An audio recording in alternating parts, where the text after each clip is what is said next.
Hey everyone, it's Bobby from Lyco Birds with another video in my Bird ID Through the Year series. And since I'm just wrapping up a number of duck identification videos, I thought grebe identification would be a natural next step because there are definitely some similarities in habits.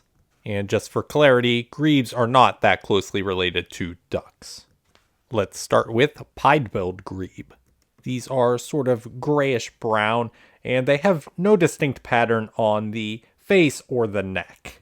Although the juveniles do have some dark markings on the face, but you're not going to see any of those in the spring. And on all of these grebes, we're not actually going to focus too much on the specific plumage, but the structure is more important. So on pied-billed grebe, you're looking for a pretty short and thick light bill with a very dark ring in the center. And some secondary features that you can look for are the black in the chin area, and a lot of times they also look like they have this sort of cotton tail. And a lot of times you'll see these pretty low in the water, and they can sort of just sink straight down if they want to. Next, let's look at horned grebe. And these have a short, straight bill with a very subtle white tip. And compared to pied-billed grebe, the bill is much thinner. Horned grebes have significant plumage changes throughout the year, and in the spring you'll see anywhere from the normal non-breeding plumage to any sort of transitional plumage all the way to this full breeding plumage. And that's one of the reasons why you want to rely more on structure for these. And then let's look at red-necked grebe. And these have a much longer bill than pied-billed or horned grebe, and usually it's sort of yellowish, and oftentimes it's angled down a little bit, which gives it a pretty distinctive head shape. And in terms of plumage, red-necked grebe has a pale cheek patch, kind of like non-breeding horned grebes, and that cheek patch becomes a little more well-defined as they get more into breeding plumage, but it's definitely not as drastic a change as you see from non-breeding horned grebes to breeding horned grebes. And despite the name red-necked, don't rely on red on the neck being a definitive field mark, because remember, horned grebes can show that as well.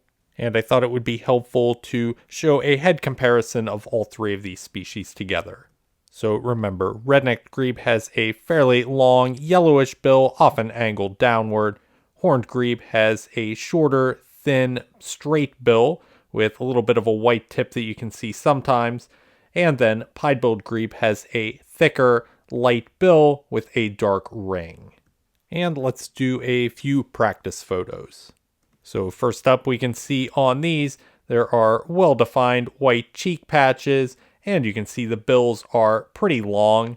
These are red-necked grebes. And on this one, you can see that sort of cotton tail and also the thick, pale bill with a black ring, which makes this a pied-billed grebe. This one has sort of a golden stripe coming in behind the eye and a short, thin bill with a white tip. This is a horned grebe.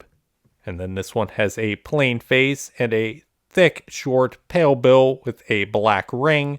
This is a pied-billed grebe. And on this one, you can see the well-defined white cheek patch and this fairly long bill. This is a red-necked grebe. And then this one has some red on the neck and a white cheek patch, but it has this shorter, straight bill, and you can see just a little bit of a white tip here. This is a horned grebe. And this one isn't a breeding adult, so it looks a little bit different, but you can see the short and thicker bill, making this a pied-billed grebe. And on this one, the plumage isn't too distinct. It has a little bit of white here in the cheek area, but it has this very long yellowish bill. This is a red-necked grebe. And then this one's a little bit of a mess, but you can see white on the cheek and a short, thin bill with this white tip. This is a horned grebe.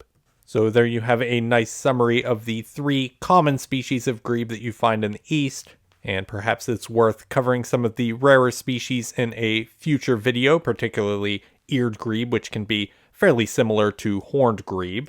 So make sure you subscribe if you don't want to miss any future videos. And if you want to receive daily bird ID quiz emails, please go to lycobirds.com/email and sign up there. It's free and easy to unsubscribe at any time. And hopefully I will see you there, and hopefully I will see you in my next video. Thanks for watching.